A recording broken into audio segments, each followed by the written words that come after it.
I'll have the details. It's going to be a hot one in San Diego over the next few days. I've got more on ways to cool down and what you need to know about what's going on in the ocean if you head out that way to cool off. When the weather gets hotter, tempers heat up too, especially behind the wheel. We've got tips to help you deal with road rage situations. A new study suggests the Los Angeles wildfires were even deadlier than previously thought.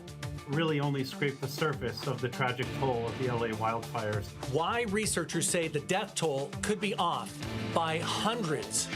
The victim identified in the deadly Gaslamp shooting, and the accused shooter appears in court.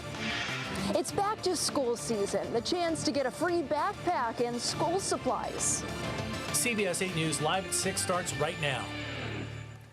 Several parts of San Diego County are under some kind of heat alert right now, and it's going to stick around for another couple of days. Good evening, and thank you for joining us. I'm Carlo Cicchetto. And I'm Anna Laurel, and tonight from Marcella Lee. It's a weather impact alert day, and people could feel the high temperatures all across the county.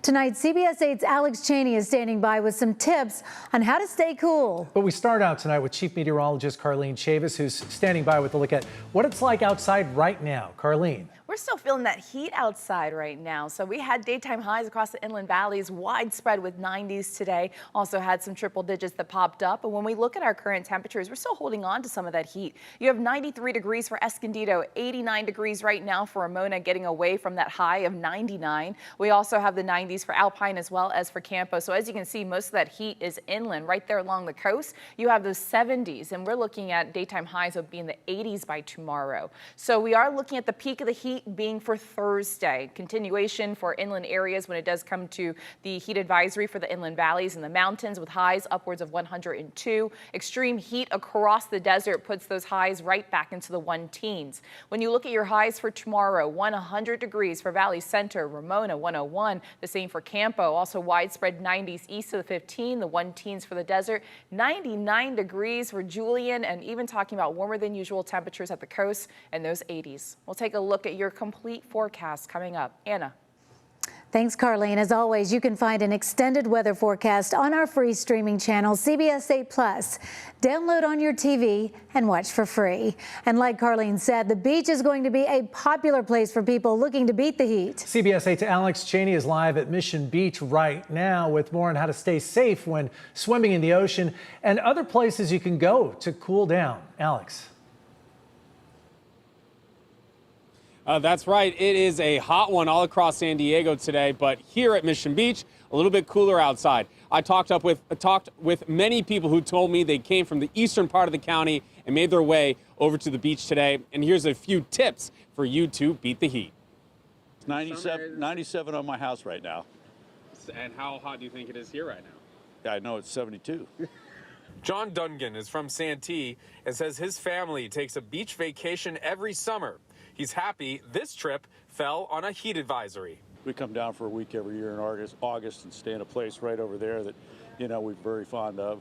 Family comes down. It's just an easy way to do it. No airports, no commutes, no lost luggage.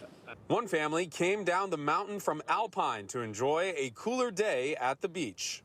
Out in Alpine is pretty hot today, so we decided to come out and get a little cooler, and kids wanted to take a scooter ride and go ride on the roller coaster, so we decided to come out. It's nice coming to the beach because especially during the summer, school is starting soon, and it's nice to relax. This family from Ramona made their way to Mission Beach today for a bike ride and a break from the hot temperatures. Beating the heat, it's so much nicer down here by the coast. Got the wave, the breeze, just a great day to go bike ride and enjoy the afternoon. And lifeguards are making sure everyone is safe at the beach. Marine Safety Lieutenant Charles Knight spoke to us today about the danger of rip currents. They are areas of water moving away from the shore that can sweep away even a strong swimmer. But the best way to identify a rip current is kind of muddy water. It doesn't look like the rest of the water, and you usually see some water that's actually moving out to sea instead of into the beach. And people we caught up with on hiking trails this morning came prepared with the essentials. Sunblock, water, electrolytes, we have that. So we're hoping to get done as soon as we can. I would bring lots of water and get out there and get back before the sun gets too high. San Diego County is running its Cool Zones program until Halloween, where you can cool down in a county building. Cool zone sites include the county's 33 branch public libraries, teen and senior centers, and other public and private buildings. And for more information on exactly where those cool zones are, you can go to our website, cbs8.com. Reporting live from Mission Beach, I'm Alex Cheney. Back over to you. Thanks, Alex. And even though we're still dealing with the summer heat, summer break is ending in just a few days for thousands of San Diego Unified students. Oh, they head back to school on Monday. CBS 8's Kelly Has It All joins us from district headquarters with a look at preparations for the upcoming school year. Well, the good news is I'm told all classrooms district-wide have air conditioning, so students will be able to stay cool during these heat waves. The only exception, San Diego High, they may not have air conditioning in all of the classrooms. They're undergoing quite a few renovations right now, but there's a lot happening to get ready for the first day of school. We were at Zamorano Elementary earlier today. Take a look. The bright sign out front is Zamorano Elementary. Welcome students back to campus. Michelle Brown's son, Devin, will be starting 2nd grade. I'm excited. I'm ready for him to go back, ready for him to have a new teacher, ready for him to learn. Today, 5,000 San Diego Unified teachers return to the classroom to get ready for the first day of school. So we have glue sticks, pens, Sharpies, pencils. Mira Ramanathan teaches visual and media art. I've seen students who will be in 5th grade this year that I've seen as kindergartners. So it's just so wonderful to see how much growth has occurred. She's preparing art supplies and putting the finishing touches on lesson plans. We're not only just learning about artists and creating art, we're also learning how to talk about art. Meanwhile, maintenance crews are making the rounds, making sure things like air conditioners at the schools are all working. Safety checks are happening on school buses. One of the new things parents need to be aware of is the new phone-free policy, which is district-wide and applies to all grades, TK through 12th. It basically states cell phones must be turned off and out of sight during instruction time. Devin told me what he's looking forward to at school the most. Recess. How are you guys preparing for the first day? You know what? My oldest went back today, so we actually have prepared a little early. So he has everything he needs, but it's just getting into a good sleep routine for him. And getting them up early can be tough. So Monday is the first day of school. Some 90,000 students will be heading back to class. Kelly Has It All, CBS 8. All right, Kelly, thank you. New tonight, a federal judge sanctions San Diego County as it fights a lawsuit filed by the family of a young man who died in sheriff's custody. The judge found San Diego County sheriff's deputies deliberately deleted 55 hours of jail surveillance video taken in the days leading up to 22-year-old Hayden Shook's death from dehydration. Shook was arrested on suspicion of DUI after crashing into a car in 2022. He spent 6 days in the county's central jail where he complained of severe thirst and was often incoherent. On March 16th, deputies found him dead in his cell. Soon after, key video footage of his time inside the jail was deleted. It's just par for their course. You know, they have failed at so many different areas and levels and don't even seem to care about it. So it's no shock to me that they don't want any video evidence of these failures occurring. Now, a county spokesperson declined to comment to CBS 8 because of pending litigation. Tonight at 10, we'll hear more from the family about the missing video and their ongoing search for justice for their son. An unlicensed driver has pleaded guilty to murder in a police chase that claimed the lives of 2 young brothers.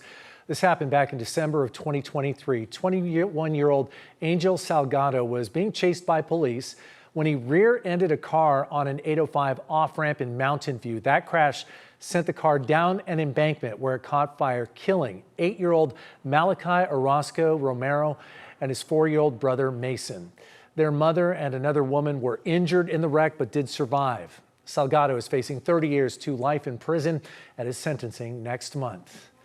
We're learning new details tonight about a deadly shooting inside a popular downtown San Diego bar. The suspected gunman appeared in court today just days after the attack in the Gaslamp Quarter. As CBS 8's Brian White reports, police have now identified the man who was killed. Yeah, I talked to family of the victim outside the courtroom. His wife and close friends are very distraught, still very emotional over what happened. We are pleading not guilty and denying any and all special allegations. 37-year-old Brian Tyner pled not guilty before a judge who ordered us not to show his face. He's accused of killing 46-year-old Antoine Bluthenthal Sunday evening at a bar on the corner of 6th and G. When officers arrived, they found Tyner on the sidewalk being detained by several people who identified him as the shooter and then directed police to a handgun they recovered from him. As police entered the building, they found Antoine in a third-floor hallway area suffering from at least one gunshot wound. Officers and paramedics tried to save him, but he did not survive his injuries. This is a horrific occurrence, and it is inconceivable how much impact it is having on their family. They're going through a very difficult time. Close family friends of Antoine tell me he just became a new father, leaving behind a wife and 4-month-old daughter living in Vista. They say he served in the military and owned a car detailing business and just went into escrow on a new home for his family. And he went out to celebrate that night with friends. They say he did not know Brian Tyner. Investigators say although the shooting occurred on the 3rd floor, both Bluthenthal and Tyner had visited the Cielo Rooftop Lounge on the 5th floor. As far as motive, it's still under investigation. There's a lot of facts and circumstances that I cannot discuss, and I will add that the investigation is ongoing at this point. This is a very recent occurrence. Tyner is charged with murder and carrying a concealed weapon. He faces up to 50 years to life if convicted on all charges. He's being held on no bail and will appear again in court next week for a status hearing. Brian White, CBS 8. So sad seeing the family left behind. My heart just goes out to his wife, that 4-month-old daughter that will not know him. It's so sad. All right, an empowering event, helping students shift the way they think about college and their future goals. We've got those details still ahead, plus why researchers believe the death toll from January's wildfires in Los Angeles County may be off by hundreds. It's back to school season. What state leaders and organizations are doing to help kids start the school year on the right foot?